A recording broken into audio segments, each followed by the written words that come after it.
Oh no. Be nice. That's fine, Bobans. Hello, everyone. Hello, everybody. Made it. Finally.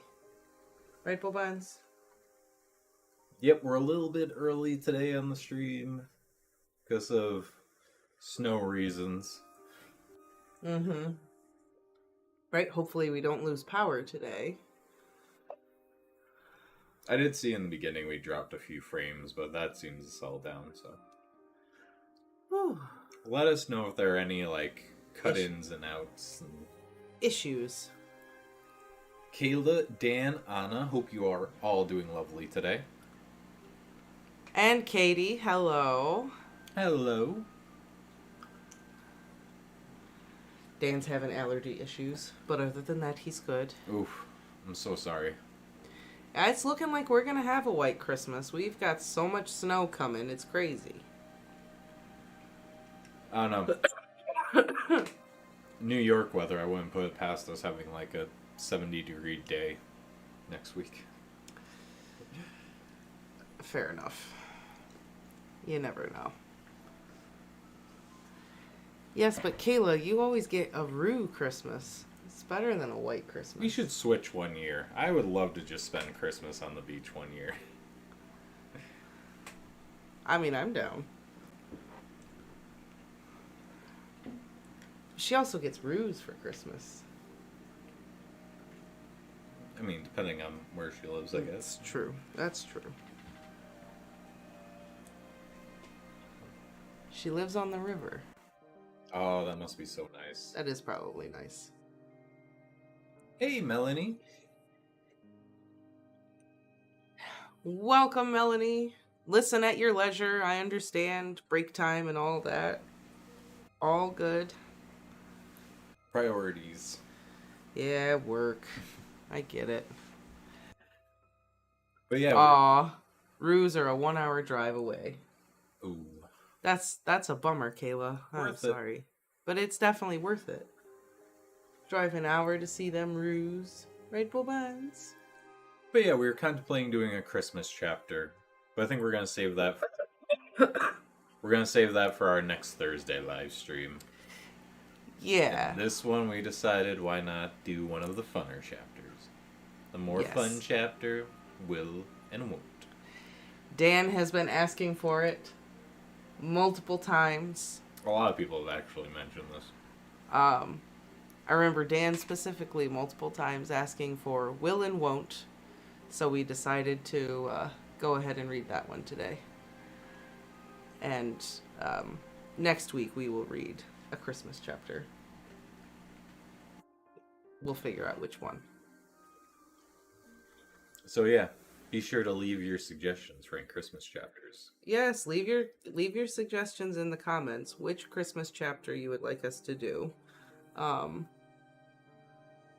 Whether it's book 3, where the faculty all have dinner, or if you want to go hang out at St. Mungo's, you let us know.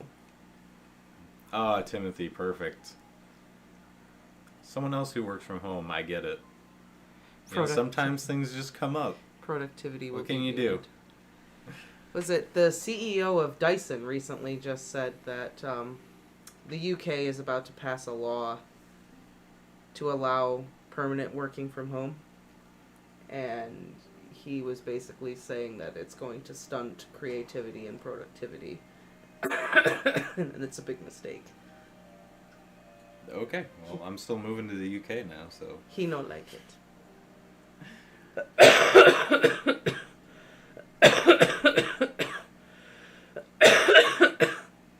You okay? I don't know. I mean... I've actually been eating these, I know, you want to give me one before those. we read? We'll chit-chat for a minute before we read, because apparently I'm dying today. I just took one of these because I had a little cough, and I've eaten 5 of them, so I hope there's nothing I can overdose on in this. Shouldn't be. They taste like cream savers. That's why. They're just like candy. I'm just like, I've never really thought about what's in these, actually.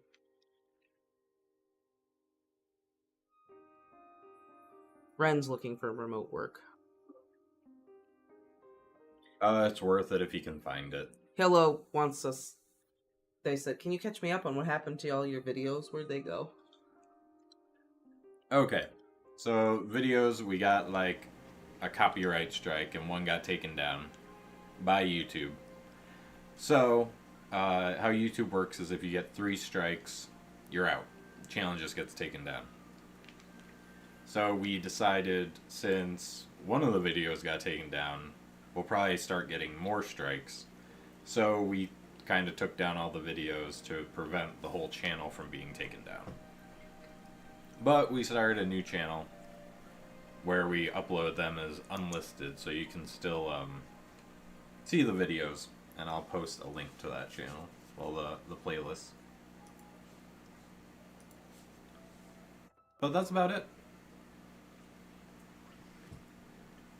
Timothy says, the chapter where Nagini comes out of Batilda is a great Christmas chapter. Classic. Was that a Christmas? That was a Christmas, yeah. Technically it's Christmas, yeah. I keep forgetting that that's a Christmas chapter. It just doesn't scream Christmas to me. This girl is always on the front thing, and it drives me nuts. I'm much like, ugh.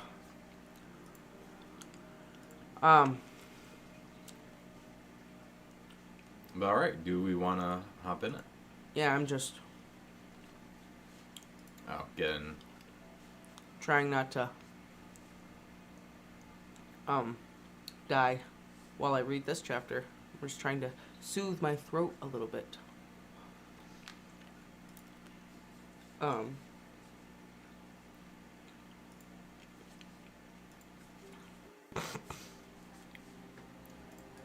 Sorry that took a minute. They kind of changed where they put the playlist in the studio, but there you go. That's gonna be to Sorcerer's Stone, and from there you can get the rest of them. Yeah. The rest of the... What are you up to? Order of the Phoenix now? Yes. Nice. Actually, I just downloaded the rest, I think, so I need to upload them. Which I guess I'll do after the stream.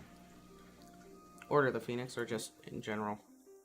Yeah, well, I can only upload like 10 videos a day, but yeah, Order of the Phoenix, the next ones.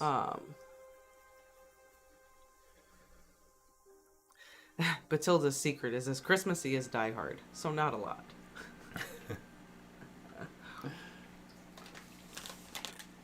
I mean, I can't contest that Die Hard is in fact a Christmas movie. It is. Look at how friendly the Bobans is today. You're just, Bobans? You say hi to the people, Bobans. I mean, I hate to crush your dreams here, but she's being friendly because she heard the crinkling of the bag and she thinks it's treats. That's okay. The motivation doesn't matter.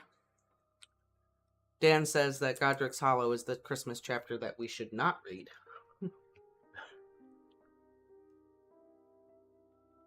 So I did take some notes. Yeah, Melanie, that's how mine is too. I'm kind of hybrid. I get to work most of the week from home, but I do have to be in the office a couple days a week. They do let me choose which days though, so that's cool. What are you doing? So I did take some notes on this chapter and highlighted a description in a parallel chapter that we can talk about. Oh, okay. But the basic gist of this chapter is that Dumbledore comes to visit the Dursleys to pick up Harry. And tells them what's up. And tells them what's up. And we get a surprise appearance from Kreacher. Yeah. Now that I'm thinking about it, some parallel structure from J.K. In the 5th book, they run into Neville's parents. In the 7th, visiting Harry's parents, Voldemort's victims don't have happy Christmases. No, they do not. No, they don't. Although Harry has a pretty good Christmas the first year. I think he has a good Christmas every year. For the most part. 5th year, not so much. Because he, attacks Mr. Weasley in his dream. Yeah, that's true. But he gives Arthur... What does he give Arthur for Christmas 5th year? He, gives him a muggle thing. He gives him, batteries and a wire. So, yeah, he gives him something, yeah. Yeah. And Mrs. Weasley's, low-key kind of upset about it.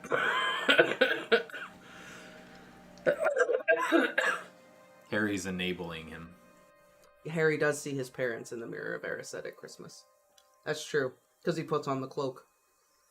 And then Harry visits his parents' grave on Christmas in 7. Mm-hmm. And then there's got to be a parallel in book 4 somewhere for that.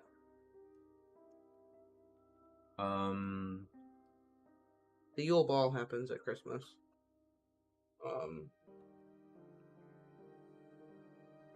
I don't know.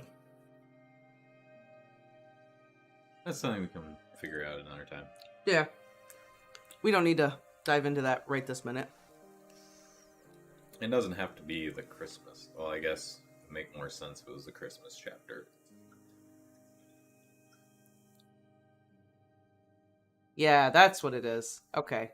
It's not at Christmas, but he does see his parents in book 4. Yeah. In the graveyard. Yep. Kyrie Incantatum. I know, which the 4th movie just doesn't even explain to anyone at all. It's either you know or you don't. Yeah. That's it. Because all Dumbledore says is, Priori Incantatum. What's that? Okay. Thanks for that, Dumbledore. It's JK's way of saying, go read my books. You want to know? Buy the set. We have brand new editions coming out this year. Alright, Bobans, are you ready? Okay.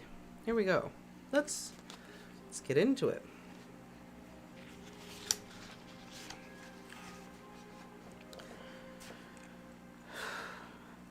Chapter 3. Will and Won't.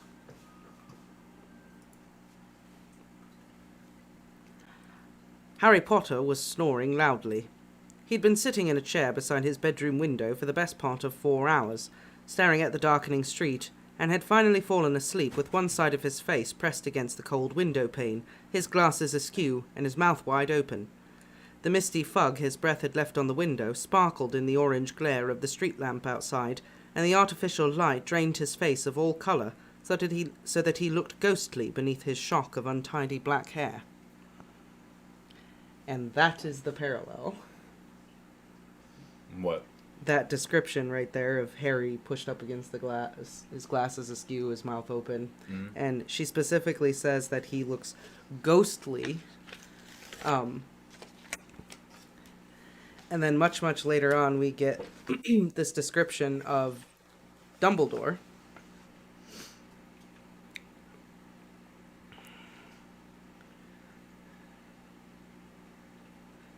Dumbledore's eyes were closed, but for the strange angle of his arms and legs, he might have been sleeping.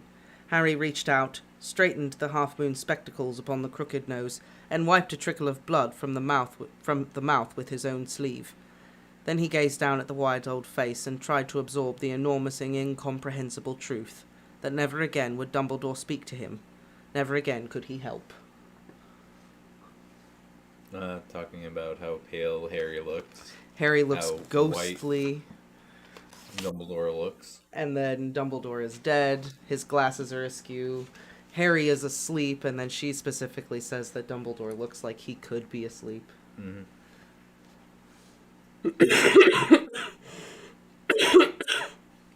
Just bringing out the feels early on. You're welcome, Dan. Wasn't ready for... It's supposed to be a fun chapter. Well, that's the big one. Now we're done. I know. Just kidding. Melanie wants to know what the background music is.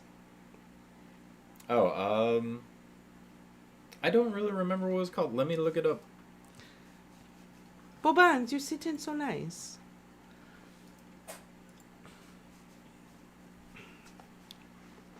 And now back to our current chapter.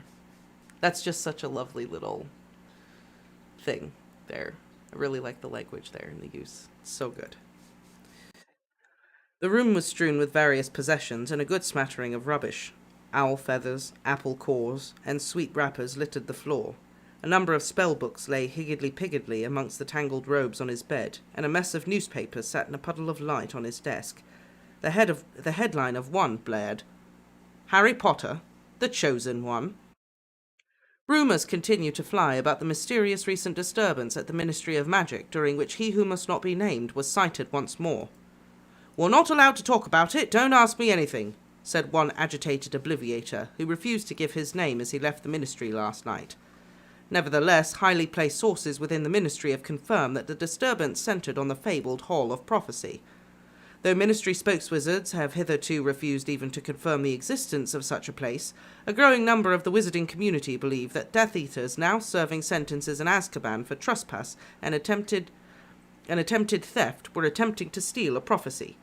The nature of that prophecy is unknown, although speculation is rife that it concerns Harry Potter, the only person ever to have survived the killing curse, and who is also known to have been at the ministry on the night in question. Some are going so far as to call Potter the Chosen One, believing that the prophecy names him as the only one who will be able to rid us of he who must not be named. The current whereabouts of the prophecy, if it exists, are unknown, although...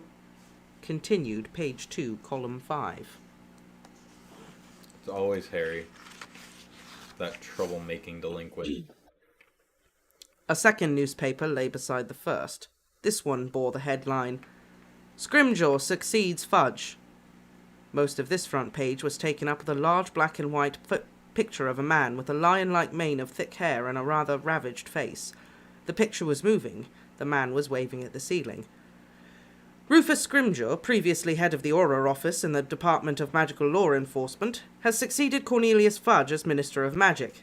The appointment has largely been greeted with enthusiasm by the wizarding community, though rumours of a rift between the new minister and Albus Dumbledore, newly reinstated Chief Warlock of the Wizengamot, surfaced within hours of Scrimgeour taking office. Scrimgeour's representatives admitted that he had met with Dumbledore at once upon taking possession of the top job, but refused to comment on the topics under discussion. Albus Dumbledore is known to... Continued, page 3, column 2. To the left of this paper sat another, which had been folded so that a story bearing the title "Ministry Guarantees Students' Safety" was visible. Newly appointed Minister of Magic Rufus Scrimgeour spoke today of the tough new measures taken by his ministry to ensure the safety of students returning to Hogwarts School of Witchcraft and Wizardry this autumn. For obvious reasons, the ministry will not be going into detail about its stringent new security plans, said the minister, although an insider confirmed that measures include defensive spells and charms, a complex array of counter-curses, and a small task of aurors dedicated solely to the protection of Hogwarts School. Most seem reassured by the new minister's tough stand on student safety. Said Mrs. Augusta Longbottom, "My grandson Neville, a good friend of Harry Potter's incidentally, who fought the Death Eaters alongside him at the ministry in June, and..."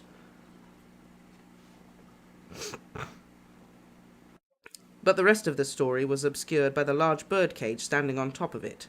Inside it was a magnificent snowy owl. Her amber eyes surveyed the room imperiously, her head swivelling occasionally to gaze at her snoring master. Once or twice she clicked her beak impatiently, but Harry was too deeply asleep to hear her.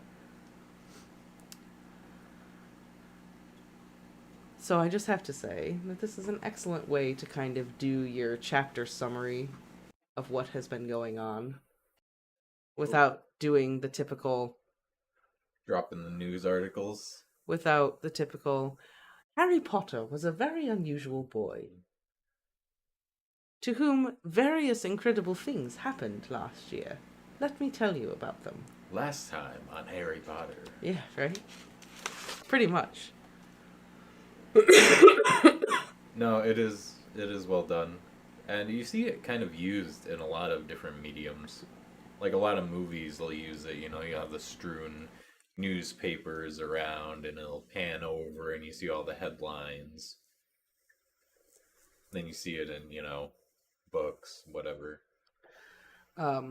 And then you also get a little more fill-in on what happened in the very first chapter of this book, where the Prime Minister meets the new minister and talks to Corn Fudge. His lion mane. Yeah. Looking like Tywin Lannister. Yeah, kind of. It's kind of how I Just has picture him. more hair. That's Bran a parallel. is the goat. Speaking of security predictions, in the parallel chapter, the Death Eaters actually do break into Hogwarts. That's what Katie says. So in the chapter parallel to this, it's the one where the Death Eaters break in. So they're talking about everyone protecting the castle and this and that, and then in the parallel chapter, they break in and, kill Dumbledore. I love the first chapter of this book so much. It's so funny. It's so good. Yeah, they did such a great job of protecting Hogwarts. It was amazing. They should have had Gran there. Oh, man. Wait, is Gran in the final battle for Hogwarts? I think she should. Yeah, I think she shows up. Okay, yeah. I couldn't remember. They needed to show that in the movie. Gran in, like, that hat and everything. I just love this running little... around whooping some Death Eaters. I love this little mention of her in here where she's just like, yes, my grandson Neville, who's friends with Harry Potter, by the way. She's like come full circle and she's so proud of him. It's so awesome. It's like everything you've waited for Neville. And it's finally happening. My grandson could have been the one who lived, just so you know. Technically was, since, he's alive. They're talking about the Dementor fog. Oh, jeez. No. It's still hard for me to drive on foggy days now. Always roll up my window. Because you never know. Look at this nice one. This a nice daughter. You being a nice daughter. Yes. Corn fudge. Corn fudge. That's what they call him on that podcast. An ear of fudge. Corn fudge. It's fudging corny. A large trunk stood in the very middle of the room. Its lid was open. It looked expectant. Yet it was almost empty, but for a residue of old underwear, sweets, empty ink bottles, and broken quills that coated the very bottom. Harry, jeez, God, clean up, dude. Ugh. Nearby, on the floor, lay a purple leaflet emblazoned with the words, "Issued on behalf of the Ministry of Magic, protecting your home and family against dark forces. The wizarding community is currently under threat from an organization calling itself the Death Eaters. Observing the following simple security guidelines will help protect you, your family, and your home from attack. Number 1. You're advised not to leave the house alone. Number 2. Particular care should be taken during the hours of darkness. Wherever possible, arrange to complete journeys before night has fallen. Number 3. Review the security arrangements around your home, making sure that all family members are aware of emergency measures such as shield and disillusionment charms, and, in the case of underage family members, side-along apparition. Number 4. Agree on security questions with close friends and family so as to detect Death Eaters masquerading as others by use of the Polyjuice Potion. See page 2. Number 5. Should you feel that a family member, colleague, friend, or neighbour is acting in a strange manner, contact the Magical Law Enforcement Squad at once. They may have been put under the Imperious Curse. See page 4. Number 6. Should the dark mark appear over any dwelling or other building, do not enter, but contact the Auror office immediately. Number 7. Unconfirmed sightings suggest that the Death Eaters may now be using Inferi. See page 10. Any sighting of an Inferius or encounter with the same should be reported to the Ministry immediately. Harry grunted in his sleep, and his face slid down the window an inch or so, making his glasses still more lopsided, but he did not wake up.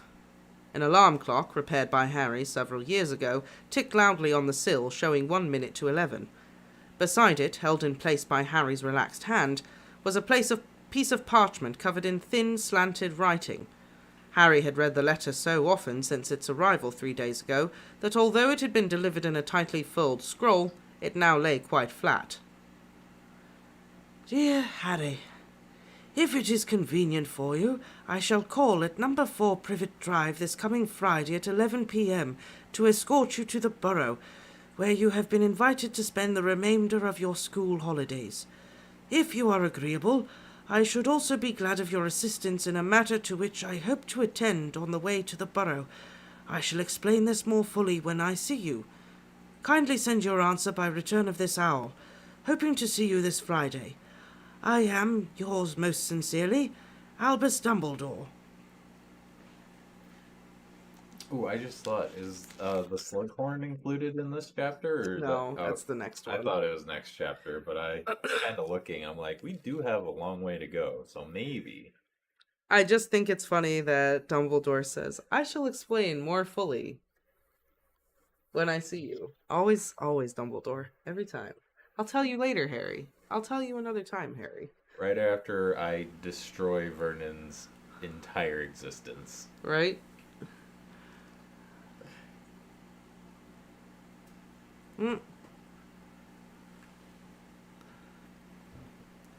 Fury in Snape's class. Oh, and Fury. Hello, Cherry Cat. Kitty! Yes, And there is a kitty. Lola says hello. And hello from the Doda. From the Doda. From the Doda. There's something I was going to say about Fury, but I can't remember now. Anyway, go ahead. Though he already knew it by heart, Harry had been stealing glances at this missive every few minutes since 7 o'clock that evening, when he had first taken up his position beside the bedroom window, which had a reasonable view of both ends of Privet Drive. He knew it was pointless to keep rereading Dumbledore's words. Harry had sent back his yes with the delivering owl, as requested, and all he could do now was wait. Either Dumbledore was going to come, or he was not. But Harry had not packed. It just seemed too good to be true that he was going to be rescued from the Dursleys after a mere fortnight of their company. He could not shrug off the feeling that something was going to go wrong. His reply to Dumbledore's letter might have gone astray. Dumbledore could be prevented from collecting him. The letter might not turn out to be from Dumbledore at all, but a trick or joke or trap. Harry had not been able to face packing and then being let down and having to unpack again. The only gesture he'd made to the possibility of a journey was to shut his snowy owl, Hedwig, safely in her cage. The minute hand on the alarm clock reached the number 12, and at that precise moment, the street lamp outside the window went out. You know, it's very funny.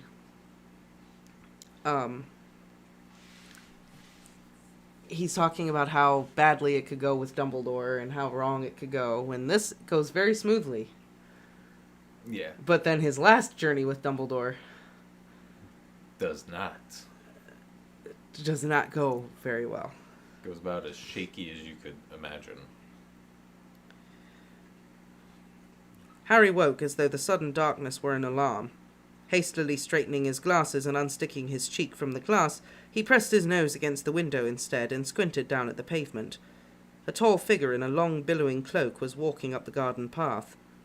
Harry jumped up as though he'd received an electric shock, knocked over his chair and started snatching anything and everything within reach from the floor and throwing it into the trunk. Even as he lobbed a set of robes, 2 spell books and a packet of crisps across the room, the doorbell rang. Downstairs in the living room, his Uncle Vernon shouted, "Who the blazes is calling at this time of night?" Harry froze with a brass telescope in one hand and a pair of trainers in the other. He'd completely forgotten to warn the Dursleys that Dumbledore might be coming. Wow, Harry. I forgot about that. So this is kind of Harry's fault. He didn't even tell him. Like, dude, come on. Harry. You didn't even let him... Well, I mean, look what happened in book 4 when he let him know. Still went very badly. That's true. But still, this is Dumbledore. Yeah, Dumbledore would have been able to get out of the fireplace without destroying half the house. Yeah. I assume. Now that I think of it, why didn't Arthur just apparate out of the fireplace instead of blowing it off? The kids couldn't apparate out of the fireplace. Yeah, but he could, like, apparate with them. Dumbledore can apparate with Harry. Yeah, I feel like he'd have to do it, like, one at a time, though. I don't know how many people you can side along apparate with. You can't just bust a bunch of people. I don't think so. Oh. Someone might get splinched. It's as if Harry wants to annoy the Dursleys. Yeah, a little bit, right?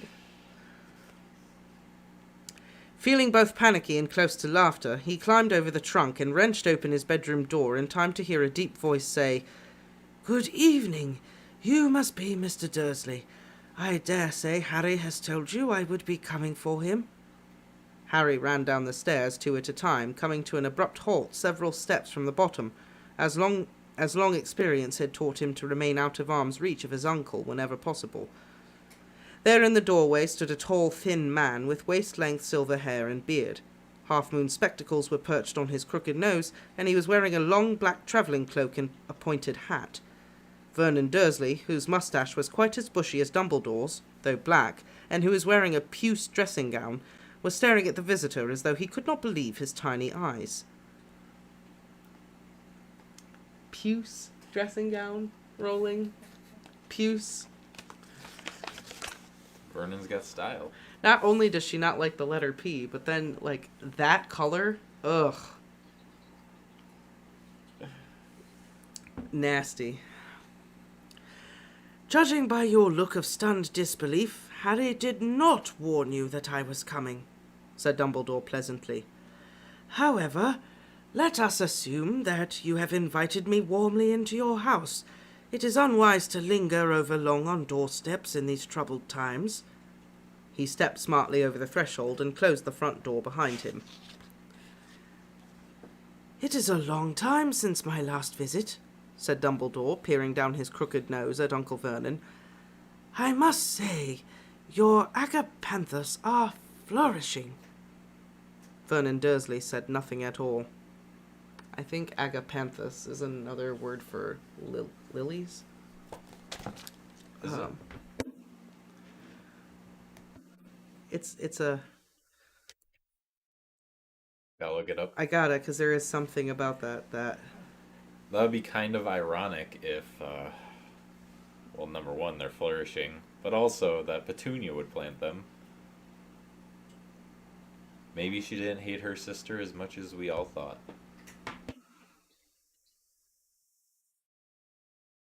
Or does it just kind of look like... They're lilies. Oh, okay. Lilies of the Nile. Hey, there it is. Yep.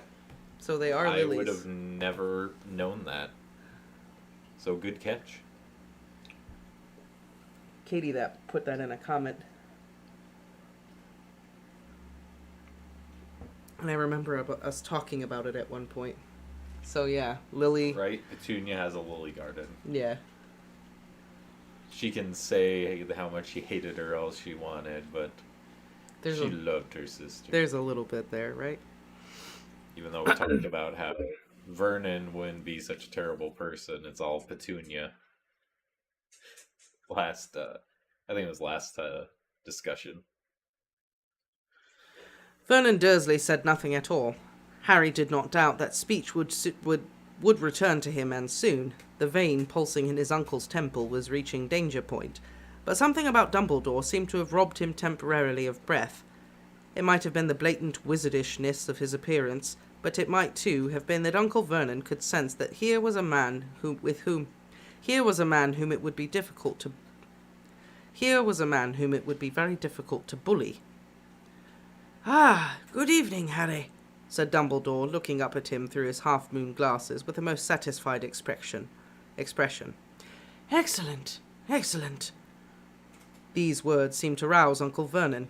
It was clear that as far as he was concerned, any man who could look at Harry and say excellent was a man with whom he could never see eye to eye. I just love this exchange. Just love this exchange. "I don't mean to be rude," he began, in a tone that threatened rudeness in every syllable. "Yet, sadly, accidental rudeness occurs alarmingly often," Dumbledore finished the sentence gravely. "Best to say nothing at all, my dear man. Ah, then this must be Petunia." Dumbledore. What a king. Just coming in with the sass. The kitchen door had opened, and there stood Harry's aunt, wearing rubber gloves and a housecoat over a nightdress, clearly halfway through her usual pre-bedtime wipe-down of all the kitchen surfaces. Her rather horsey face registered nothing but shock. "Albus Dumbledore," said Dumbledore, when Uncle Vernon failed to effect an introduction. "We have corresponded, of course." Harry thought this an odd way of reminding Aunt Petunia that he had once sent her an exploding letter, but Aunt Petunia did not challenge the term. "And this must be your son Dudley." Dudley had that moment peered round the living room door. His large blonde head, rising out of the stripy collar of his pyjamas, looked oddly disembodied, his mouth gaping in astonishment and fear. Dumbledore waited a moment or two, apparently to see whether any of the Dursleys were going to say anything, but as the silence stretched on, he smiled. "Shall we assume that you have invited me into your sitting room?" Dudley scrambled out of the way as Dumbledore passed him. Harry, still clutching the telescope and trainers, jumped the last few steps and followed Dumbledore, who had settled himself in the armchair nearest the fire and was taking in the surroundings with an expression of benign interest. He looked quite extraordinarily out of place. Aren't we leaving, sir?" Harry asked anxiously. "Yes, indeed we are, but there are a few matters we need to discuss first," said Dumbledore. "And I would prefer not to do so in the open. We shall trespass on your aunt and uncle's hospitality only a little longer." "You will you?" Vernon Dursley had entered the room, Petunia at his shoulder, and Dudley skulking behind them both. "Yes," said Dumbledore simply, "I shall." He drew his wand so rapidly that Harry barely saw it. With a casual flick, the sofa zoomed forward and knocked the knees out from under all three of the Dursleys so that they collapsed onto it in a heap. Another flick of his wand and the sofa zoomed back to its original position. "We may as well be comfortable," said Dumbledore pleasantly. As he replaced his wand in his pocket, Harry saw that his hand was blackened and shriveled. It looked as though his flesh had been burned away. "Sir, what happened to your—" "Later, Harry," said Dumbledore. "Please sit down." Later, Harry. Later. Much later. The first of many times he'll say that. Harry took the remaining armchair, choosing not to look at the Dursleys, who seemed stunned into silence. She's getting it from behind. "I would assume that you were going to offer me refreshments," Dumbledore said to Uncle Vernon. "But the evidence so far suggests that would be optimistic to the point of foolishness." A third twitch of the wand, and a dusty bottle and 5 glasses appeared in mid-air. The bottle tipped and poured a generous measure of honey-coloured liquid into each of the glasses, which then floated to each person in the room. "Madame Rosmerta's finest oak-matured mead," said Dumbledore, raising his glass to Harry, who caught hold of his own and sipped. He'd never tasted anything like it before, but enjoyed it immensely. The Dursleys, after quick scared looks at one another, tried to ignore their glasses completely, a difficult feat, as they were nudging them gently on the sides of their heads. Harry could not suppress a suspicion that Dumbledore was rather enjoying himself. "Well, Harry," said Dumbledore, turning toward him, "a difficulty has arisen which I hope you will be able to solve for us. By us, I mean the Order of the Phoenix. But first I must tell you that Sirius's will was discovered a week ago, and that he left you everything he owned." Over on the sofa, Uncle Vernon's head turned, but Harry did not look at him, nor could he think of anything to say except, "Oh, right. This is, in the main, fairly straightforward," Dumbledore went on. "You add a reasonable amount of gold to your account in Gringotts, and you inherit all of Sirius's personal possessions. The slightly problematic part of the legacy—" "His godfather's dead," said Uncle Vernon loudly from the sofa. Dumbledore and Harry both turned to look at him. The glass of mead was now knocking quite insistently on the side of Vernon's head. He attempted to beat it away. "He's dead? His godfather?" "Yes," said Dumbledore. He did not ask Harry why he had not confided in the Dursleys.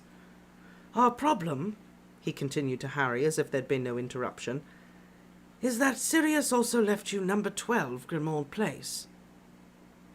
"He's been left a house?" said Uncle Vernon greedily, his small eyes narrowing, but nobody answered him. "You can keep using it as headquarters," said Harry. "I don't care. You can have it. I don't really want it." Harry never wanted to set foot in number 12 Grimmauld Place again if he could help it. He thought he would be haunted forever by the memory of Sirius prowling its dark, musky rooms alone, imprisoned within the place he had wanted so desperately to leave. "That is generous," said Dumbledore. "We have, however, vacated the building temporarily." "Why?" I just love that little bit about Sirius. Imprisoned in the place that he tried desperately to escape from. One line says a lot. Forever imprisoned. Yeah. From birth till death. Well, I guess. Yeah. He had his one moment of freedom before he died. But, what the heck? Just take the glass. Would you rather it just bumping into your head? Or right? you don't even have to drink it. Just take it. I know. The Dursleys are just... so stubborn. It's so bad. Like, just grab a hold of it. It's really not going to hurt you. Just, yeah. If Dahlia was there, he would have just flipped the glasses on their head. Right? Go along with that pudding from a few years back. He would definitely think they deserve it, too, for how they treat Harry Potter. Like, I think that's the thing about the chapter. That's just, if they just would accept it and just hold it, it would have been... That would make a good, like, horror movie spin-off. Dobby, fed up with the way that the Dursleys treated Harry Potter, just follows them and haunts them, does malicious things to them for the rest of their lives. Well, he might get in trouble with the Ministry because that's how Moaning Myrtle ended up back in the bathroom. Wait, what? When Moaning Myrtle died, she haunted Olive Hornby, the girl who was picking on her, so much that she complained to the Ministry, and the Ministry basically told Moaning Myrtle, like, you gotta stop. Yeah, I knew she haunted her, but I forgot that happened. I thought it was just she left school, and then she couldn't haunt her anymore. She tried to follow her, and, like, she got in trouble. Okay, that makes sense. Yeah, Olive got a restraining order against her. So she's got to stay at Hogwarts. Maybe the wizarding world isn't as fun as I thought. I have to get restraining orders against ghosts. Think of how many they have on Peeves. He's not a ghost. Well, poltergeist. He's different. He doesn't leave Hogwarts, though. That's true. I wonder if he can, since he was created from, like, the mischief. That's what I was just going to say, is I don't know if Peeves actually can leave the school. Yeah. I feel like if he left the school, he would, like, diminish. Probably. Because it's the energy of the students. And maybe if, like, everyone acted how they should, Peeves would just, like, disappear. Maybe. Over time. Mm. When Fred and George left, Peeves lost half of his power that day. It's possible. Yeah, Moaning Myrtle went to her wedding. That's right. Oh my god. But the Dursleys wouldn't go to the ministry. It's the perfect plan. That's true. That's true. Oh, catch 22. Are you haunted for the rest of eternity, or do you suck it up and talk to wizards? Yeah. Ooh. Ooh, that's tough. That's tough. They would just suck it up. This is fine. Everything is fine. As our cupboards are flying open and pudding and cake is flying everywhere. But what would the neighbors think? Dudley's running around with a tail and web feet. Just imagine Vernon going to the ministry. Just picture that in your head. Just trying to get in. Vernon goes to the ministry and is directed to, what's her name? Umbridge? Umbridge. I'm sorry. You're a what? What on earth is a muggle doing here? I'm sorry, but you need the Department for the Control and Regulation of Magical Creatures. That sounds like a house elf problem. I don't deal with that. Be happy to give you the paperwork, though. Oh my god, he'd have to talk to Amos Diggory. If he still works there. Amos Diggory. The father of the boy who died on Harry Potter's watch.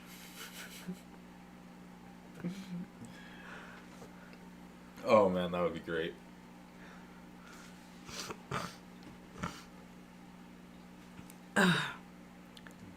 Well, said Dumbledore, ignoring the mutterings of Uncle Vernon, who was now being rapped smartly over the head by the persistent glass of mead. Black family tradition decreed that the house be handed down the direct line to the next male with the name of Black. Sirius was the very last of the line, as his younger brother Regulus predeceased him, and both were childless.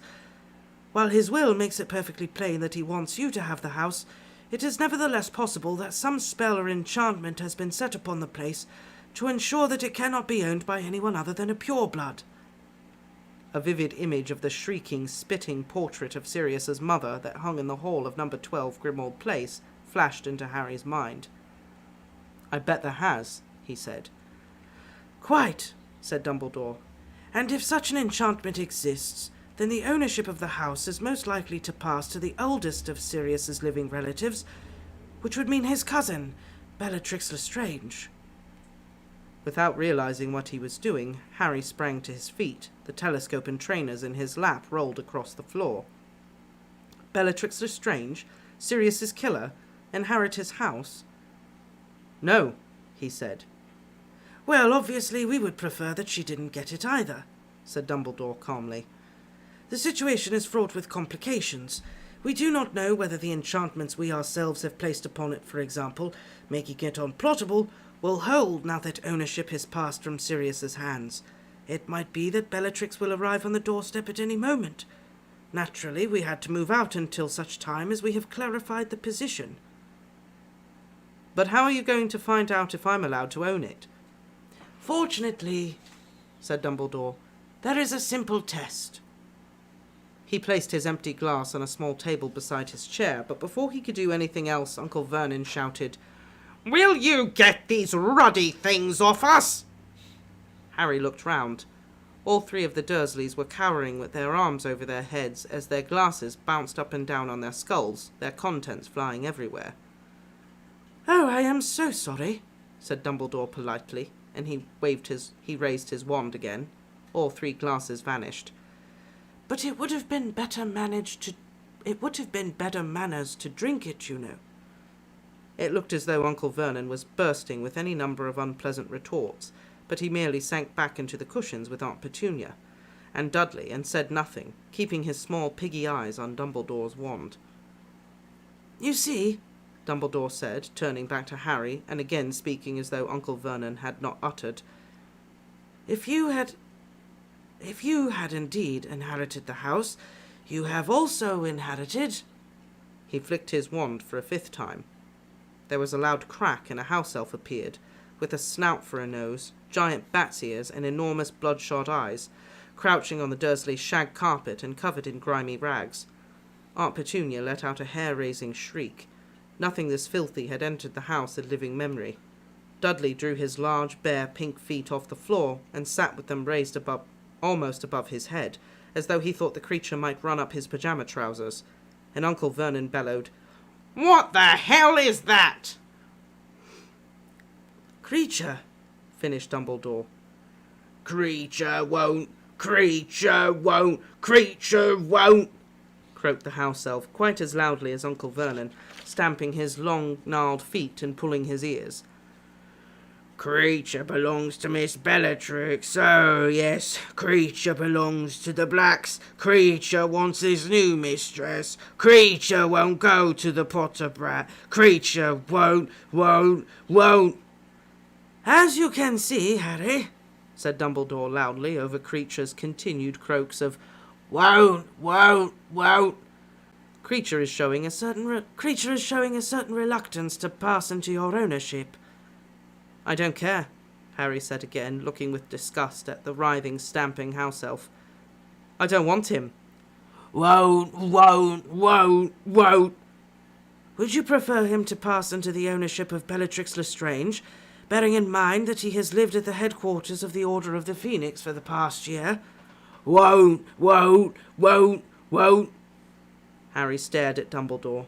He knew that Kreacher could not be permitted to go and live with Bellatrix Lestrange, but the idea of owning him, of having responsibility for the creature that had betrayed Sirius, was repugnant. "Give him an order," said Dumbledore. "If he has passed into your ownership, he will have to obey. If not, then we shall have to think of some other means of keeping him from his rightful mistress." Won't. Kreacher's voice had risen to a scream. Harry could think of nothing to say except, "Kreacher, shut up!" It looked for a moment as though Kreacher were going to choke. He grabbed his throat, his mouth still working furiously, his eyes bulging. After a few seconds of frantic gulping, he threw himself face forward onto the carpet, Aunt Petunia whimpered, and beat the floor with his hands and feet, giving himself over to a violent, but entirely silent, tantrum. "Well, that simplifies matters," said Dumbledore cheerfully. "It seems that Sirius knew what he was doing. You are the rightful owner of number 12 Grimmauld Place, and of Kreacher." Do I have to keep him with me?" Harry asked aghast, as Kreacher thrashed round at his feet. "Not if you don't want to," said Dumbledore. "If I might make a suggestion, you could send him to Hogwarts to work in the kitchen there. In that way the other house elves could keep an eye on him." "Yeah," said Harry in relief. "Yeah, I'll do that. Kreacher, I want you to go to Hogwarts and work in the kitchens there with the other house elves." Kreacher, who was now lying flat on his back with his arms and legs in the air, gave Harry one upside-down look of deepest loathing, and with another loud crack, vanished. "Good," said Dumbledore. "There is also the matter of the hippogriff Buckbeak. Hagrid has been looking after him since Sirius died, but Buckbeak is yours now, so if you would prefer to make other arrangements—" "No," said Harry at once. "He can stay with Hagrid. I think Buckbeak would prefer that." "Hagrid will be delighted," said Dumbledore, smiling. "He was thrilled to see Buckbeak again. Incidentally, we have decided, in the interest of Buckbeak's safety, to rechristen him Witherwings for the time being, though I doubt that the Ministry would ever guess he is the hippogriff that they once sentenced to death. Now, Harry, is your trunk packed?" "Doubtful I would turn up," Dumbledore suggested shrewdly. "I'll just go and, finish off," Harry said hastily, hurrying to pick up his fallen telescope and trainers. It took him a little over 10 minutes to track down everything he needed. At last he'd managed to extract his invisibility cloak from under the bed, screwed the top back on his jar of colour-change ink, and forced the lid of his trunk shut on his cauldron. Then, heaving his trunk in one hand and holding Hedwig's cage in the other, he made his way back downstairs. He was disappointed to discover that Dumbledore was not waiting in the hall, which meant he had to return to the living room. Can I just say that they have mentioned that telescope I don't know how many times. Yeah, a lot. And it is... Like 4 times now. It is in that tower where Dumbledore bites it. Yeah. It's the astronomy tower. Yeah, every time they talk about Harry's stuff, they have to mention the telescope. Yeah. Yep. And yeah, Dan, I had the same question. How did Dumbledore summon Kreacher? Because he just, flicks his wand and he's there. Did he apparate him? Sirius gave Kreacher an order to obey the Order members. Yep, the parallel chapter. I just thought it was fun to note that. They talk about the telescope over and over. Do you have any input on that? Timothy says that Sirius gave Kreacher directions to obey the orders. But Dumbledore never says anything. Yes. He just, flicks the wand. I was also gonna... Yep, the shoes. The sneakers. There's a mention of him slipping in blood in his shoes in the parallel chapter. Oh. So the shoes and the telescope are significant. So, just had to bring that up. Lots of little parallels in this chapter. I see.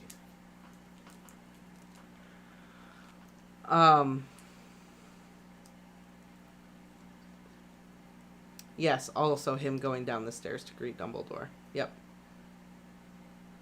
Yeah, because he's running down all the stairs. Yeah. Astronomy tower. And then he slips in the blood.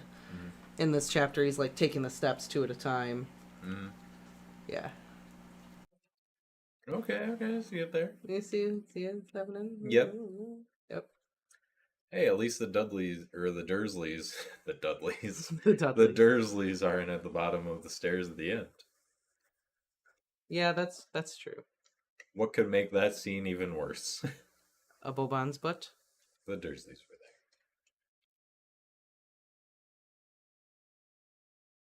Yes, this is our first and last conversation that Harry has with Dumbledore. First and last? What? This is Harry's first interaction with Dumbledore in the book. Yeah. And then in that parallel chapter is the last interaction he ever has with Dumbledore. Oh, yeah. Yeah.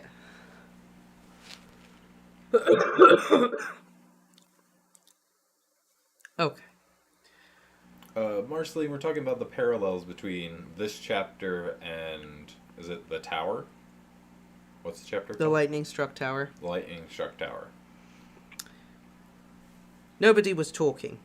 Dumbledore was humming quietly, apparently quite at his ease, but the atmosphere was thicker than cold custard, and Harry did not dare look at the Dursleys as he said, "Professor, I'm ready now." "Good," said Dumbledore. "Just one last thing, then." And he turned to speak to the Dursleys once more. "As you will no doubt be aware, Harry comes of age in a year's time." "No," said Aunt Petunia, speaking for the first time since Dumbledore's arrival. "I'm sorry," said Dumbledore politely. "No, he doesn't. He's a month younger than Dudley, and Dudders doesn't turn 18 until the year after next." "Ah," said Dumbledore pleasantly. "But in the wizarding world we come of age at 17. Uncle Vernon muttered, "Preposterous," but Dumbledore ignored him. "Now, as you already know, the wizard called Lord Voldemort has returned to this country. The wizarding community is currently in a state of open warfare. Harry, whom Lord Voldemort has attempted to kill on a number of occasions, is in even greater danger now than the day when I left him upon your doorstep 15 years ago, with a letter explaining about his parents' murder and expressing the hope that you would care for him as though he were your own." Here it comes. Dumbledore paused, and although his voice remained light and calm, he gave no sign of obvious anger. Harry felt a kind of chill emanating from him, and noticed that the Dursleys drew ever slightly closer together. "You did not do as I asked. You have never treated Harry as a son. He has known nothing but neglect and often cruelty at your hands. The best that can be said is that he has at least escaped the appalling damage you have inflicted upon the unfortunate boy sitting between you." Both Aunt Petunia and Uncle Vernon looked around instinctively, as though expecting to see someone other than Dudley squeezed between them. "Us? Mistreat Dudders? What are you..." began Uncle Vernon furiously, but Dumbledore raised his finger for silence, a silence which fell as though he'd struck Uncle Vernon dumb.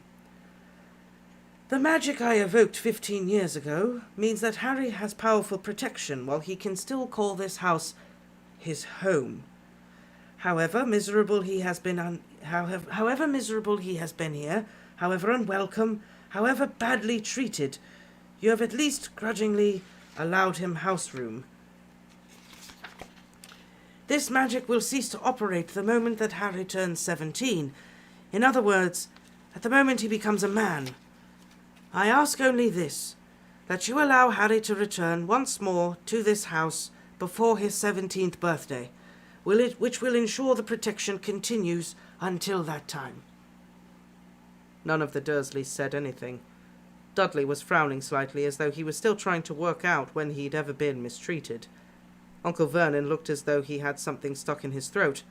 Aunt Petunia, however, was oddly flushed. "Well, Harry, time for us to be off," said Dumbledore at last, standing up and straightening his long black cloak. "Until we meet again," he said to the Dursleys, who looked as though that moment could wait forever as far as they were concerned, and after doffing his hat, he swept from the room. "Bye," Harry said hastily to the Dursleys, and followed Dumbledore, who paused beside Harry's trunk, upon which Hedwig's cage was perched. "We do not want to be encumbered by these just now," he said, pulling out his wand again. "I shall send them to the burrow to wait us there. However, I would like you to bring your invisibility cloak, just in case." Harry extracted his cloak from his trunk with some difficulty, trying not to show Dumbledore the mess within. When he'd stuffed it into an inside pocket of his jacket, Dumbledore waved his wand, and the trunk, cage, and Hedwig vanished. Dumbledore then waved his wand again, and the front door opened onto cool, misty darkness. "And now, Harry, let us step out into the night and pursue that flighty temptress adventure." Gotta love that last line. Right? I love that he says... Delightfully temptress. I love that he says, "Bring your invisibility cloak, just in case." You never know. And Tom, we have 4 cats. How many cats do we have? Yeah. He says he saw 3 so far. Ah, I see. I think Jackson's the only one who hasn't stepped in. And everyone knows Jackson. Was Parm in here before? I thought she was. Oh. Can That I might have been another one of before we those? streamed, though. We were really robbed on this scene in the movies. Oh, big time. Such a disappointment. The one scene where they could have, done Dumbledore calmly as they do in the movies, and it would have not felt out of place. It would have been perfect. Just let him go. Yeah, just to have him just tell the Dursleys right to their faces what's up. How awful they are. Right? Just For to all straight up these tell years. him, "I know you've treated him so badly. You've neglected him. You've been cruel. It's been awful." Not a great way to be viewed by the world's most powerful wizard. Just saying. No. Not a good time. Not a good look. Just lucky he's not Voldemort. Gambon would have shouted at them the whole time. Maybe even choked them. That's true. That's true. Just grab Vernon by the collar and just... Remember my last! Probably. At this point, I think, honestly, if Voldemort knew what the Dursleys did, he would probably let them live. I love to see, a skit where Voldemort, meets the Dursleys, and he's just sitting down. I never thought about that. That's good. Oh my god, even I wouldn't have done that. Jesus. At that point, I would have just killed him. You hate Harry Potter as much as I do. Do tell. May I come in for tea? Maybe muggles aren't all bad. Oh my god, Voldemort would kill Aunt Marge. No tolerance for that. Oh, yeah. He would not be down for that. Like, I think he would, yeah, no. Because He would have kept inflating her until she popped. Yeah. She would insult him, that'd be the end of it, because she wouldn't be able to keep her mouth shut. She'd say some bad shit to him, and that'd be the end of it. Yep. And pop goes the Marge. Yeah? I love this chapter just because I think it's really the first chapter when anyone stands up to the Dursleys. Yeah. Arthur Kinda does, but he's like non-confrontational about it. He's just, He also doesn't understand yeah. about the Dursleys. Like, he doesn't understand why they won't say goodbye to him, and, like, Arthur doesn't know how they are. Not really. This is the first time when someone really stands on Harry's side and knows everything that's going on and kind of just... Well, Hagrid does in the first book, but not, like... Yeah, well, Hagrid is limited in what he could do. Hagrid also doesn't know the extent of, like, what Harry has gone through. He just knows that, like... Didn't tell him he was a wizard. Yeah. Or anything about his parents. Yeah. Bobans, you're gonna get your feet stuck. I'm sorry. This is for your greater good, Boban. Flashback to Hepzibah. Yeah. Might give him PTSD to meet Marge. Maybe.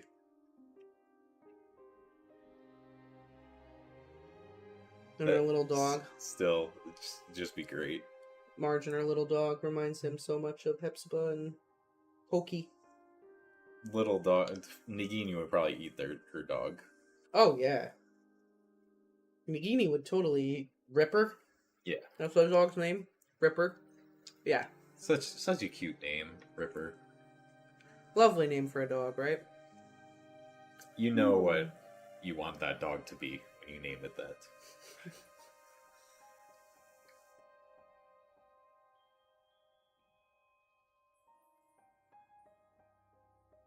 Oh, you're just like, yeah, it was something like that.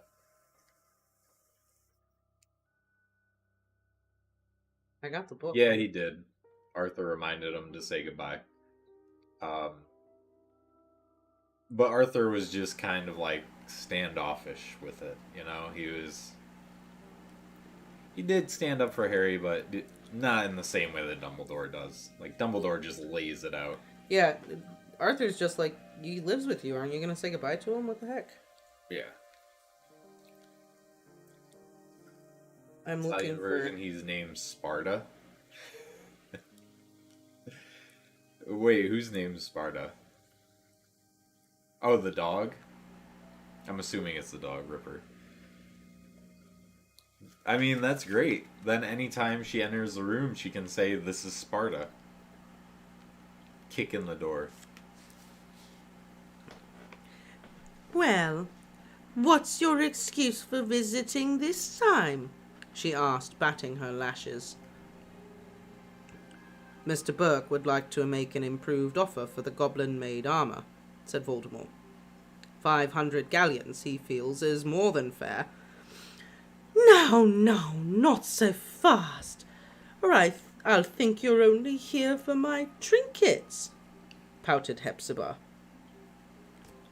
I am ordered here because of them, said Voldemort quietly. I am only a poor assistant, madam, who must do as he is told. Mr. Burke wishes me to inquire. Oh, Mr. Burke, phooey! A big, strong lad like you. Ugh. I'd be glad to see anything Miss Hepzibah shows me, said Voldemort quietly. Ugh. And Hepzibah gave another girlish giggle. So cringy. Irony is every good wizard looks up to Dumbledore and sets their standards by him. Yeah, they do. I think that's one of the... I mean, that's kind of the theme in this book is the people you look up to, you kind of see them as these heroes and all the good. But really, they're just people who make mistakes, just like anyone else. She's the tiniest and oldest house elf Harry had ever seen. And that's including Kreacher. I love that when she says, "How do I look?" The house elf says, "Lovely, madam." And Harry could only assume that it was down in Hokey's contract that she must lie through her teeth when asked this question, because Hepzibah Smith looked a long way from lovely, in his opinion.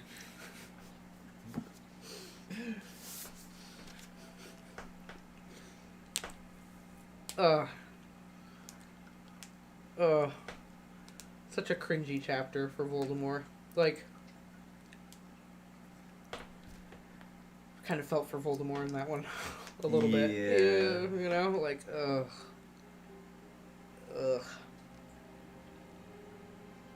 Yeah. I mean, if people treated me that way, then, you know, maybe I would just want to use and manipulate you too. Since that's all you're doing to me is just using me to get your rocks off. I don't feel bad stealing your cup from you. Yeah, but I don't know if I'd kill someone I don't for know it. if I wouldn't kill anybody for it. That's, yeah. I'm just saying, I can understand where he's coming from a little bit. I don't know if I understand, but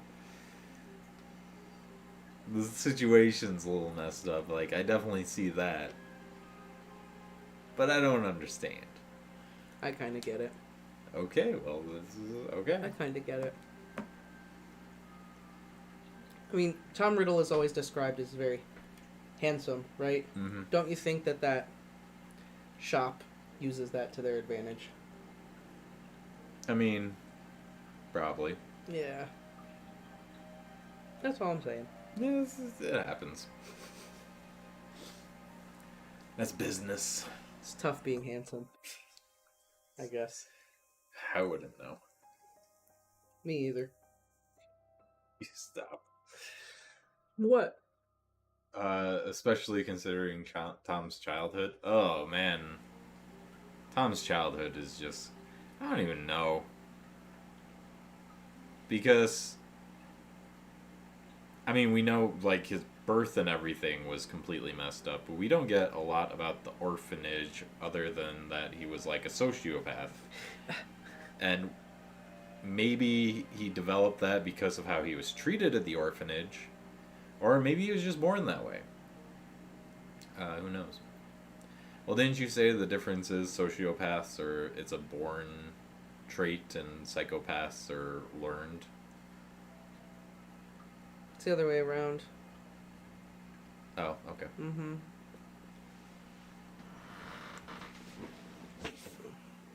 Well, either way. He never cried as a baby. Oh. There's a lot of debate, I think, about the whole nature versus nurture thing with Voldemort, which is part of why I think Rowling puts it in here, is that you could argue both. It's nature, it's nurture, it's both, it's one or the other. Probably why she was kind of so vague on his childhood, too. It's very interesting to think about, and you could kind of debate it back and forth. You could speculate a lot over... But there's no hard evidence, really, to lead from one to the other. I mean, I'm sure the generations of inbreeding didn't help him in his situation at all. No. And then also being locked up in an orphanage. And, you know, whatever the other boys, you know, would have done to him. Small little kid. About the size of a punching bag. You know. Yeah, inbreeding will do it. I think it's part nature, part nurture. I think it's both. Yeah. I think it's both. There's a scene at the end of book 5 where Moody and Co. confront the Dursleys at King's Cross Station. Yeah, didn't you say the one line where Dursley says, "Do I look like someone who can be intimidated?" And Moody looks at him and says, "Well, yes, you do." I don't remember saying that, but... At the beginning of this live stream. Oh, Dan did. Dan said it. Oh, okay.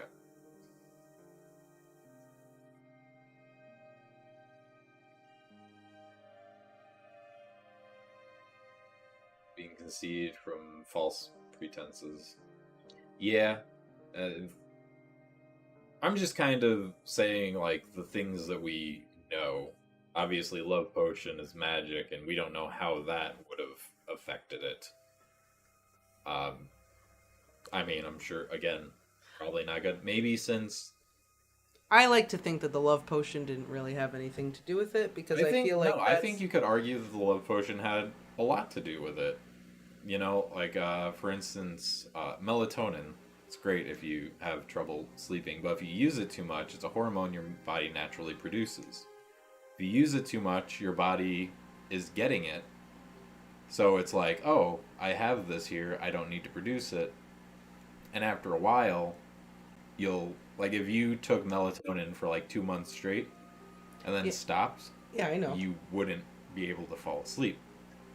Maybe the love potion is like that. The love potion artificially put the love in there so that when he was conceived,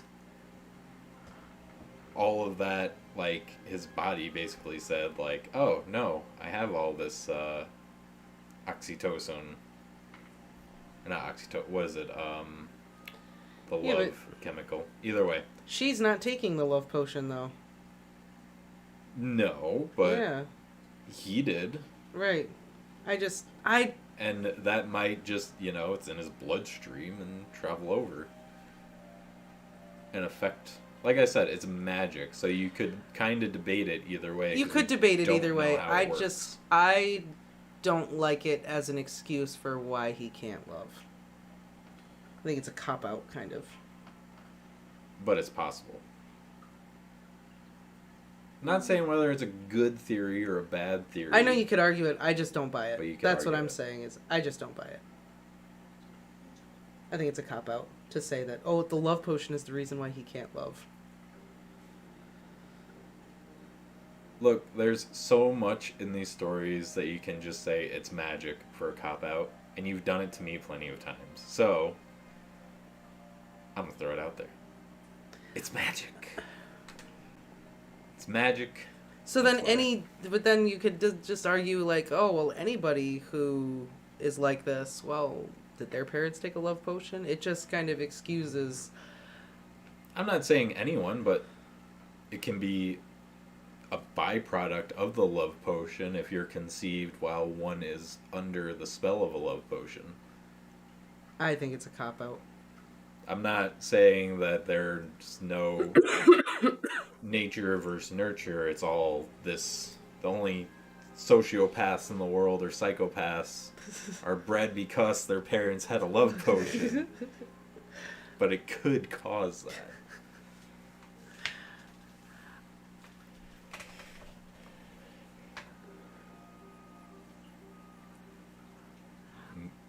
I just don't.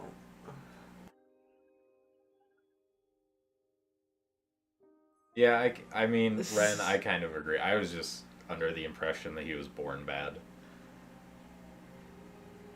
They don't really talk about his childhood that much, and the only time you hear about him in childhood, they're talking with Dumbledore, and he's hearing about all these sick, sadistic things that he did to the other kids.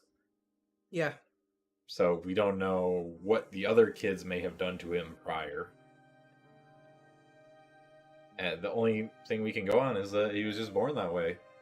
He lacks some connection in his brain that a normal, caring, feeling person would have. Right. He's just not capable of it. And it would kind of be a good good comparison when you have Dumbledore and Voldemort. So we know Dumbledore was very much a product of his environment and Mm-hmm. nurture. Mm-hmm. So then you have Voldemort, who was more nature. Then you have, those not parallels, Or lack comparisons. thereof. Yeah. Sorry, I just feel like I am so puffy today. I just feel very puffy. And chunky. This totally has nothing to do with the chapter we just read, though. No, it doesn't. I don't remember how we got on this, but we went off. We went off on a The Voldemort. discussion. And yeah, Anna, I mean, that could be it too. He was just born with sociopathic tendencies, and then no one helped him, so those tendencies just kind of overtook his life. Yeah, he definitely didn't get the help he needed to Mhm. Oh yeah, deal with those issues. Hepzibah was why we got on this. Yeah. Well, and Voldemort visiting the Dursleys. Yeah, Yeah. let's start with Hepzibah. Yeah. Hepzibah Smith, who is not in this chapter. There's just a lot of really fun parallels in this chapter, which are great. Oh yeah. Harry leaves on his first adventure with Dumbledore. Mm-hmm. And then in the parallel chapter, it all ends with Dumbledore. Yeah, Dumbledore's last adventure. Yeah. Oh man. It's just so funny. Alright, Harry. You've had some pretty cool adventures, but let me show you how you really adventure. Right? Come on, a do it Dumbledore adventure. I think that in the orphanage, Tom Riddle was never abused, but his emotional needs were neglected. Interesting idea about the Gaunts inbreeding impacting Tom. Mm. I definitely think that could have been a factor. That's something we can't shy away from. The inbreeding had an effect. That was a lot of generations. It was. Yeah. And And yeah, death is but the next great adventure, so you could also say in this chapter, Harry is going on his first adventure with Dumbledore, and then Dumbledore kind of embarks on his first adventure in death. Yeah.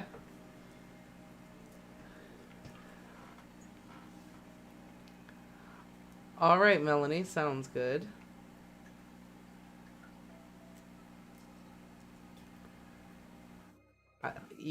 His doubt of Dumbledore in the very beginning is great. What if Dumbledore doesn't come? What if something happens? What if it was just a joke? I mean, you can't blame Harry there. No, you can't. Can't blame Harry for doubting him a little bit. We go from the last book where Dumbledore ignored him the whole time to then this book where Dumbledore literally spends all the time. Yeah. Like, all the time. Like, up his butt. Yeah. Trying to make up for lost time. Yeah. Even Dumbledore is like, not sure I was coming. And Harry's like, ooh. Yeah, I did. I was just gotta go finish packing. And even Dumbledore is like, that's understandable. I get it, man. I get it. Dumbledore's fine. Take your time. I gotta talk to your caretakers here. Mm. Who was Marvolo's wife? That's a good question. His cousin or his sister, I'm assuming, who has passed away by the time we meet them in the book. I'm sure there's like a lineage somewhere on the internet. Yeah, I don't know. Bobans, can I see that? Thank you. I can see if I can find it real quick.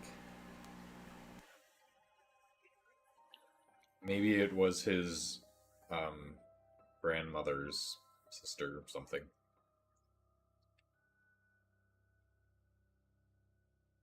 That's not Marvolo.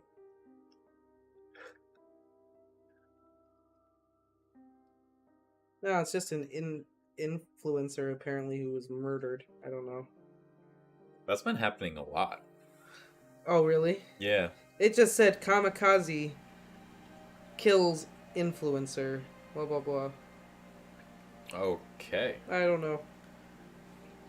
I've seen a lot of news articles in the past few months about that. I don't know. Voldemort's out there. Taking him out. Grandmother's sister. I mean, grandmother's sister, technically it's just his own sister.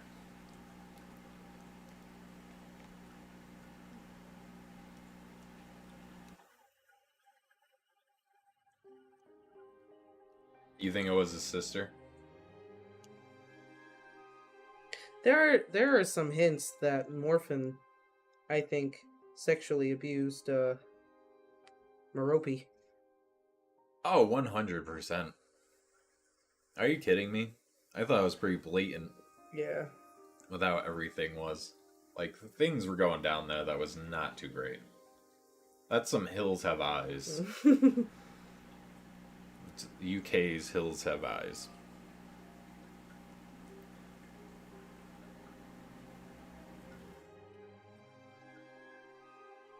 No? Has no one broken it down? Just says probably a cousin or something due to all the inbreeding. It's probably there a you go. relative. Gotta keep the blood pure.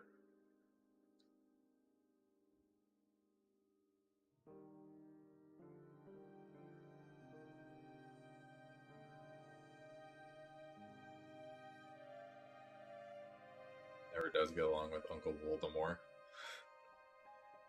What? Harry. Yeah. Like Jenny from Forrest Gump. Oh my god.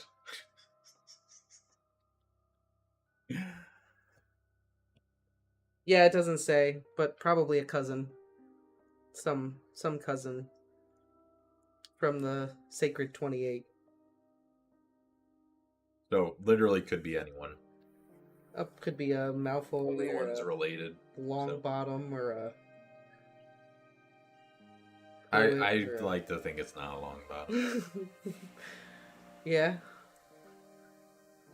Although, that would actually be kind of interesting because then it would connect Voldemort to Neville. And to Harry, right? Yeah, Jenny's dad is described as being a very loving man. Yeah, it's definitely very obvious in Forrest Gump that he's molesting her. Like, that's obvious. Yeah. I try not to think too deep into that movie. There's a lot of stuff in there that's really just awful.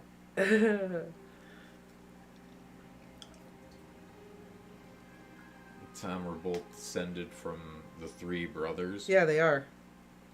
Yep. Yeah, they are. They're both descended from the three brothers. They're distantly related to each other. Mr. Tom and Mr. Potter. Mm-hmm. His good friend Tom. And is Dumbledore related to them?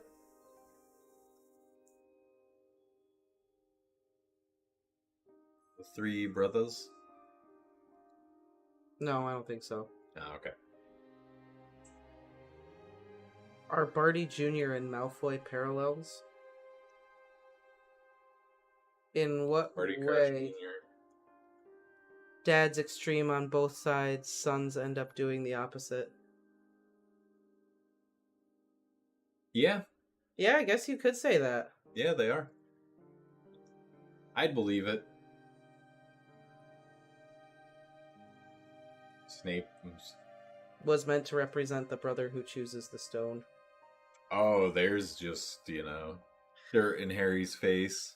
You're also related to Severus Snape.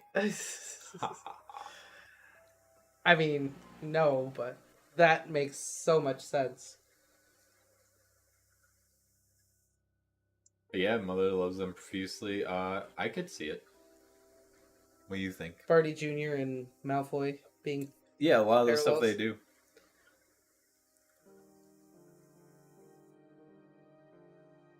Malfoy doesn't lick his lips all the time, though. So I don't... That kind of throws it off. Malfoy also struggles to follow in his father's footsteps and then ultimately redeems himself and rejects it, whereas Barty Crouch just full on headlong into the deep end on the other side of the spectrum. Yeah, that's true. No, the structure is there. I think you could argue that that's true.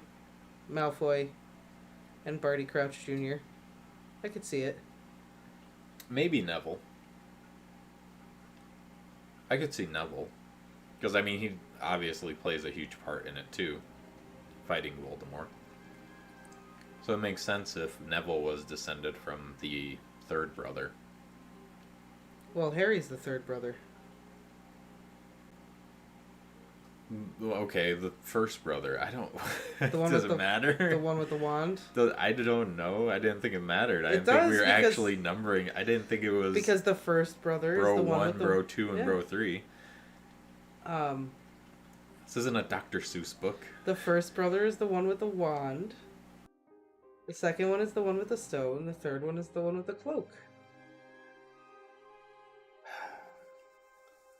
Okay. Either way, which one did you mean? The one with the wand or the cloak? I didn't have any particulars in Oh, mind. well- I didn't know we were getting that specific with Well, the brothers. because Katie was like the one with the stone is represented by Snape. So I thought you were like gonna go somewhere with Neville. Also known as The Rock.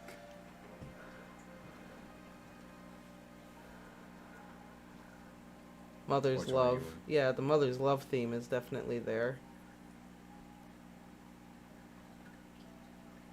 Dumbledore said that the Gaunts married their There's a cousin. fan fiction about how the Marauders create peeves. Oh, you're waiting for some. Well, the Here. Marauders don't create peeves. Although I'm sure they definitely empowered him a little bit. Yeah, they definitely didn't create Peeves, but they definitely helped him out. Because Peeves was around long before the Marauders. Well, I think Katie, when it's kind of that thing, it brings the three of them together when Harry talks about Snape and Voldemort and him being the Lost Boys of Hogwarts. He kind of groups them together when he talks about them. And Voldemort took the wand, Harry has the cloak, and then Snape is just represented by the stone. But Harry talks about them all when he's in the forest, or about Hogwarts being the home and being the sanctuary for all the Lost Boys of Hogwarts, like him, like Tom, like Snape. Like he sees himself in the two of them, groups them together.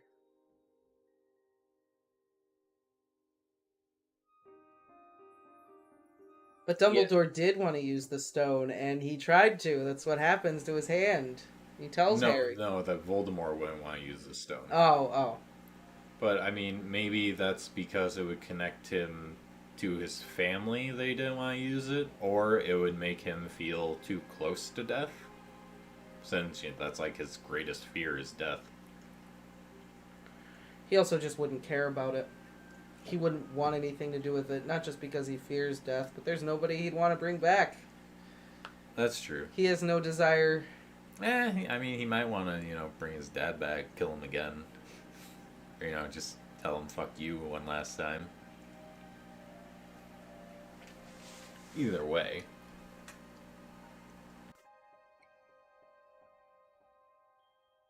Hermione, Ron, and Harry all choose different hollows.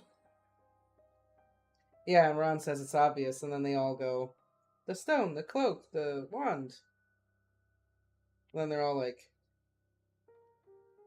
oh, maybe it's not so obvious. All have their benefit.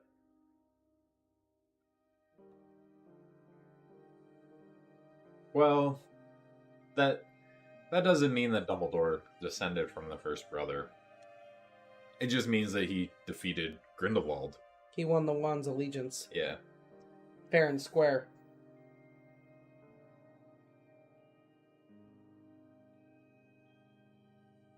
Bring his mom back to kill her after yelling at her for abandoning him. Yeah, Yeah. I mean, I feel like that's something Voldemort would do. I took it to mean first cousins as well, Melanie. Like, when it said the Gaunts marry their cousins, like, I thought they meant, like, first cousins. Like, they're marrying their... Yeah. Like, they're marrying close. Maybe they're not doing the Targaryen thing, but they're marrying close. That's how I took it, too. What about you, Bobans? Cloak was Harry's descendant brother, with Stone was Voldemort's. Yep. Malorn didn't know about Stone because it was invaded in...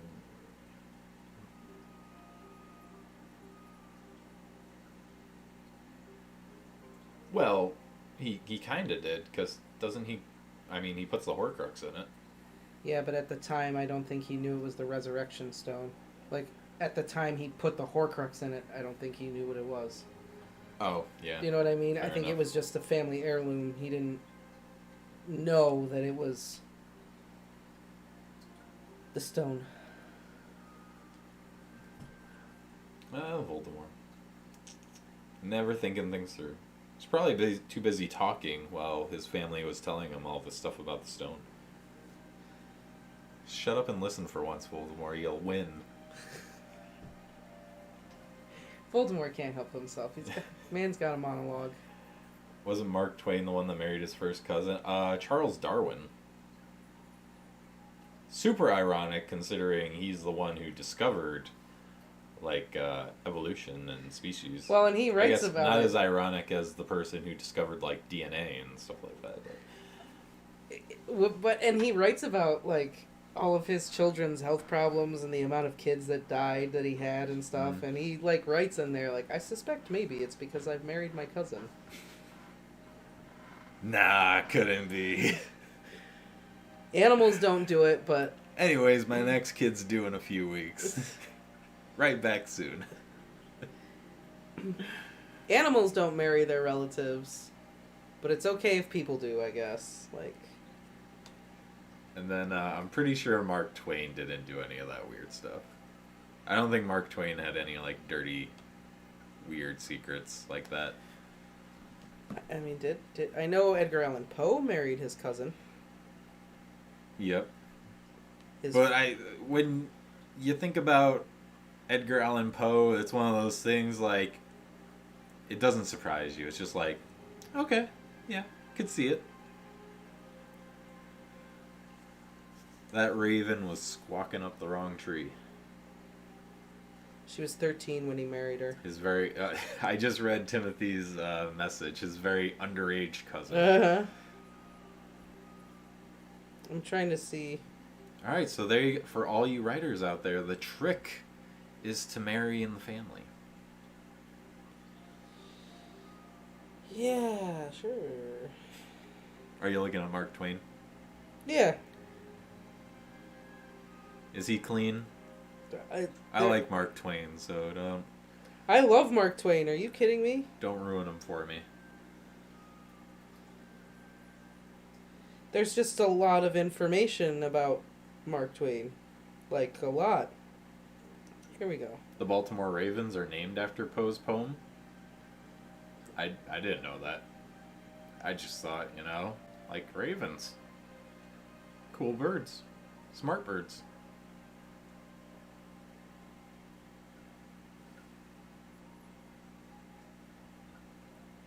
I did know that.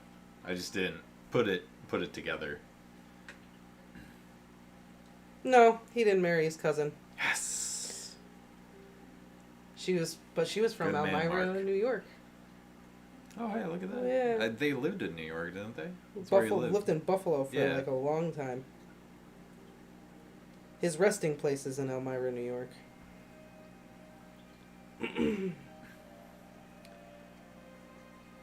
Ah, very nice, Dan. Bird of intelligence. I don't know guess if I have a guess favorite. he asked her to marry him once. She rejected him, and then he asked her to marry him again, and then she said yes. Will you marry me? No. Are you sure? Okay. Oh, yeah.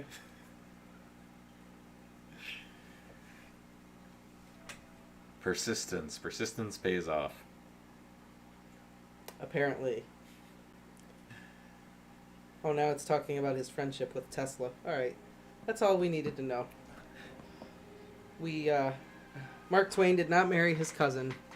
Yay. Timothy, I did learn that the ravens are named after the Poe poem. Wednesday? No, but I do kind of want to watch it. Why? So I used to love the Addams Family when I was a kid. Oh, okay. It like came out of nowhere. I heard nothing about this show, and then like 2 weeks ago, I just see it on Netflix. I'm like, what? Seems like another nostalgia grab thing. Probably, but I'll give it a shot. I'm not a huge... Right now, I know I do want to watch Wednesday, but coming up in a couple days is the new season of The Witcher, and that is what I'm going to be watching. Even though I am bracing myself, because I know Henry Cavill, like, it's a passion project for him to play The Witcher. The fact that he left because him and the director didn't see eye to eye makes me think that they're really going to go off course. If you've, like, read the books like I have, they're probably going to go way off. They already kind of did with last season. Like, Yennefer and Ciri's story was just so different. There were parts of it that matched up, but for the most part, completely different.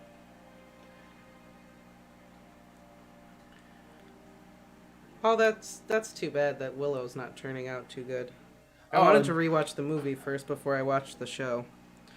No worries, Mike. We are doing fantastic. Hope everything is going good for you. Yeah, I know, right? Thank you for popping in. Oh, I'm sorry, Double Buns. I don't know, I was just not ever a huge Addams Family fan, so I'm just kind of like, eh. I'm going to double check that for you, Tom, but I'm pretty sure it's the 17th. I don't know if I have any shows right now that I like want to watch. I'm trying to think. I don't know. Wait, what? Summer 23. Wait, when did it get delayed? I could have sworn it said it was holiday. Oh no. Oh no. What has happened? Uh-oh, Bobans. Uh-oh. Yeah, they updated. Now it's not summer until summer 2023, because here it says December. This one says December. But now, okay. I don't know. Apparently it changed. Everything from like the end of October on says it's not going to be until summer 2023. So never mind. I am extremely disappointed now. Yeah, as of November 2022, there isn't a trailer for The Witcher Season 3. So I guess it got delayed. Wow, I am so hurt right now. I'm gonna need a minute, guys.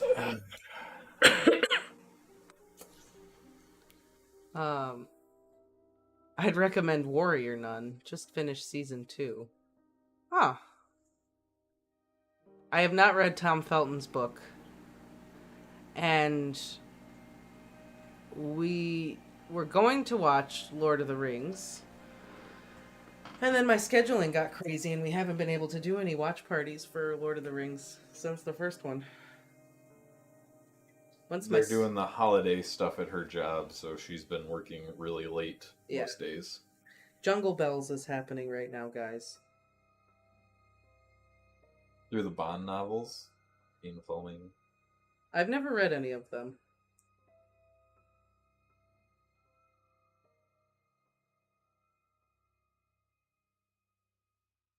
Yeah, butterbeer. Oh, some fire whiskey.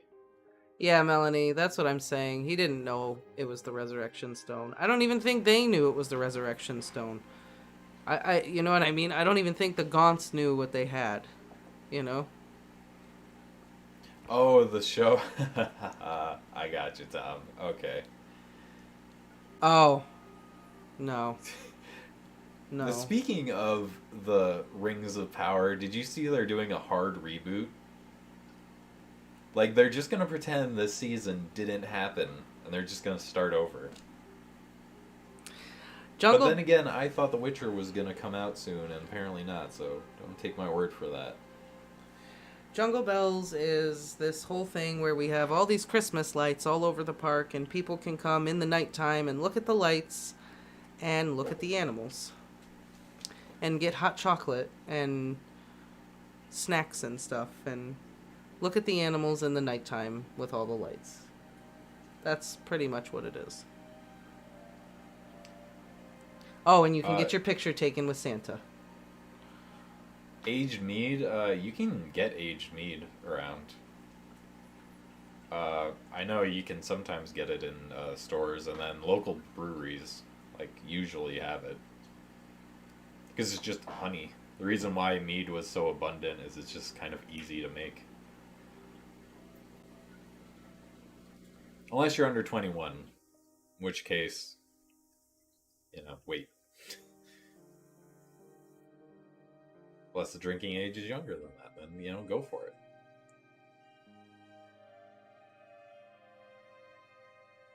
I mean, you could still do that up until, like, the 70s in some states.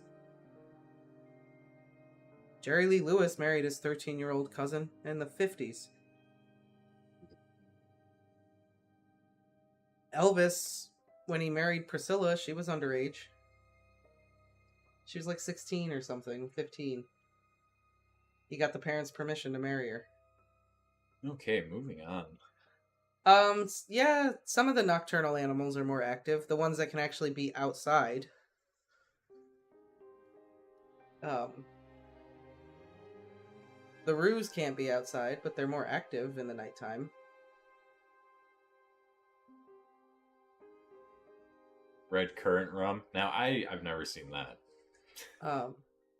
The farm animals like it because they still get to eat extra foods. People feed them. So the farm animals really like it. Getting round. Gotta roll them back inside.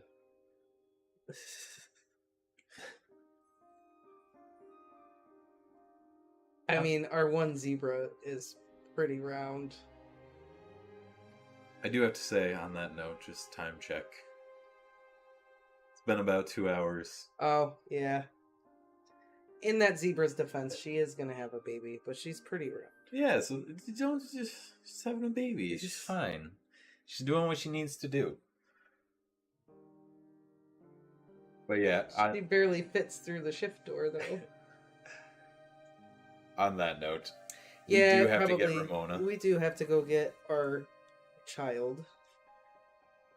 But this was a great chapter. Had a great time discussing with you guys. And, I mean, I want to say it's been a great time the whole time, but I am severely disappointed about The Witcher now. I didn't see that it got delayed, so now I'm just... I didn't have any expectations, so I am not disappointed. And I did have a good time, even if I am feeling very puffy right now. Okay. Well, on that note, we will see all of you guys, hopefully next Thursday, for our Christmas chapter. And if you do have an idea of what your favorite Christmas chapter is, you can leave it in the comments. And we might just read that one. Yes. You are welcome, Dan. Welcome. You are welcome. All right, everyone. Have a good night. Yes. Bye, everybody.